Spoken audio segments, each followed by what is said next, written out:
தீபாவளியொட்டி சென்னையில் இருந்து சொந்த ஊர்களுக்கு செல்ல ஆம்னி பேருந்துகளில் 3 மடங்கு டிக்கெட் கட்டணம் உயர்ந்துள்ளது. தீபாவளி பண்டிகை முன்னிட்டு பல்வேறு ஊர்களில் இருந்து பொதுமக்கள் சொந்த ஊருக்கு செல்ல ஆயத்தமாகி வருகின்றனர். இந்த நிலையில் இந்த கட்டண உயர்வு பொதுமக்களை பெரும் அதிர்ச்சிக்குள்ளாக்கி உள்ளது.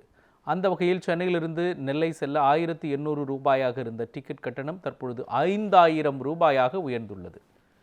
சென்னையிலிருந்து மதுரைக்கு செல்ல 1100 ரூபாயாக இருந்த டிக்கெட் கட்டணம் தற்பொழுது 4100 ரூபாயாக அதிகரித்துள்ளது.